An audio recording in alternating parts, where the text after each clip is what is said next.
जम्मू कश्मीर के चुनावी नतीजे सबके सामने हैं। नेशनल कॉन्फ्रेंस सबसे बड़ी पार्टी बनकर उभरी है, जबकि दूसरे नंबर पर भारतीय जनता पार्टी रही।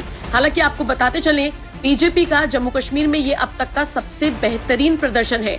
जम्मू से तो बीजेपी को अच्छी खासी सीटें मिल गई हैं, लेकिन कश्मीर में बीजेपी का खाता तक नहीं खुला। हालांकि इतना जरूर तय है कि फारूक अब्दुल्ला के बेटे उमर अब्दुल्ला जम्मू कश्मीर के नए मुख्यमंत्री बनने जा रहे हैं। लेकिन इन सब के बीच एक बड़ी खबर आपको बताते हैं। जम्मू कश्मीर के मुख्यमंत्री के तौर पर शपथ लेंगे उमर अब्दुल्ला, लेकिन उससे पहले केंद्र की मोदी सरकार ने बड़ा खेल कर दिया है।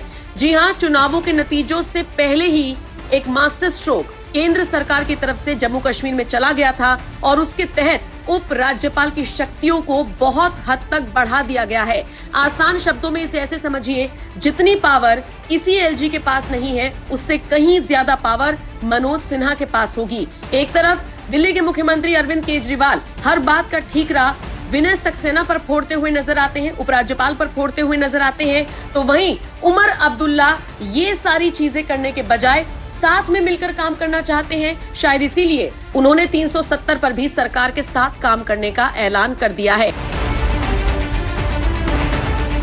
हालांकि इन सब के बीच अब आपको बताते हैं कि मोदी सरकार ने कैसे मनोज सिन्हा को पहले ही इतना मजबूत कर दिया था कि चाहे उनकी सरकार जम्मू कश्मीर में बने या ना बने, लेकिन फैसले उन्हीं से पूछकर लिए जाएंगे। दरअसल गृह मंत्रालय ने जम्मू और कश्मीर पुनर्गठन अधिनियम 2019 की धारा 55 के तहत संशोधित नियमों को अधिसूचित किया है। यानी अब उपराज्यपाल को पुलिस और अखिल भारतीय सेवाओं के अधिकारियों से संबंधित निर्णय लेने और अलग अलग मामलों में भी मंजूरी देने की ताकत है। मनोज सिन्हा के पास इतनी ताकत है कि उमर अब्दुल्ला को उनसे सारी चीजें पूछनी होंगी और साइन कराने होंगे। कुल मिलाकर देखा जाए तो ये जो फैसला नतीजों से पहले केंद्र सरकार ने लिया था, उस पर विपक्षी दल पहले से निशाना साध रहे थे और अब एक बार फिर असदुद्दीन ओवैसी भी तंज कसते हुए नजर आ रही हैं। असदुद्दीन ओवैसी का बयान सोशल मीडिया पर वायरल है, जिसमें वो कह रहे हैं कि उमर अब्दुल्ला काहे का सीएम, अपनी मर्जी से एक चपरासी तक तो वो नियुक्त कर नहीं पाएगा। सुनिए क्या कुछ कहा ओवैसी ने। देखिए, एक्ट में तो है वो हमने 370 को अपोज किया।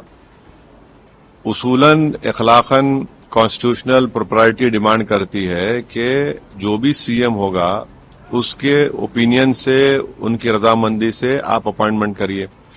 मगर एक अजीब और गरीब किस्म का एक्ट पास किया गया 370 का, जिसमें आपको एक मिसाल देता हूं। कैबिनेट की मीटिंग होगी, उमर अब्दुल्ला की कैबिनेट मीटिंग होगी, तो एलजी का रिप्रेजेंटेटिव बैठेगा उसमें और वो बताएगा एलजी को कि इसको कबूल करे ना करे। अगर उमर अब्दुल्ला कैबिनेट के मिनिस्टर को दिल्ली जाने का है, दिल्ली जाने का भी है, तो उसको एलजी से परमिशन लेके जाना पड़ेगा। एक प्यून को अपॉइंट नहीं कर सकता सीएम वहां का।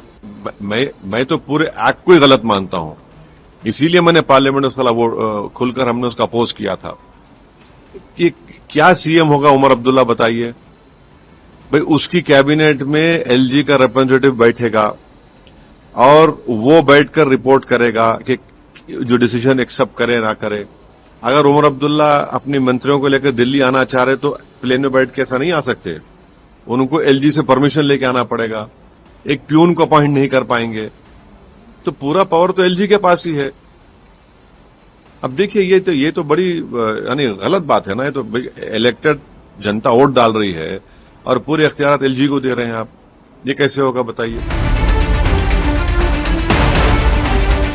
चलिए अब आपको बताते हैं कि उपराज्यपाल को कौन कौन सी शक्तियां केंद्र की तरफ से दी गई हैं। पुलिस, लोक व्यवस्था, अखिल भारतीय सेवा और भ्रष्टाचार रोधी ब्यूरो के संबंध में वित्त विभाग की पूर्व सहमति की आवश्यकता वाले किसी भी प्रस्ताव को तब तक स्वीकार या अस्वीकार नहीं किया जाएगा जब तक उपराज्यपाल के समक्ष इसे नहीं रखा जाता। विधि, न्याय और संसदीय कार्य विभाग न्यायालय की कार्रवाई में महाधिवक्ता की सहायता के लिए महाधिवक्ता और अन्य अधिकारियों की नियुक्ति के प्रस्ताव को भी उपराज्यपाल के अनुमोदन के लिए प्रस्तुत करना होगा। इसके अलावा ये भी प्रावधान किया गया है कि कारागार, अभियोजन निदेशालय या फिर फॉरेंसिक प्रयोगशाला जो है, उससे संबंधित मामले मुख्य सचिव के माध्यम से उपराज्यपाल को प्रस्तुत किए जाएंगे।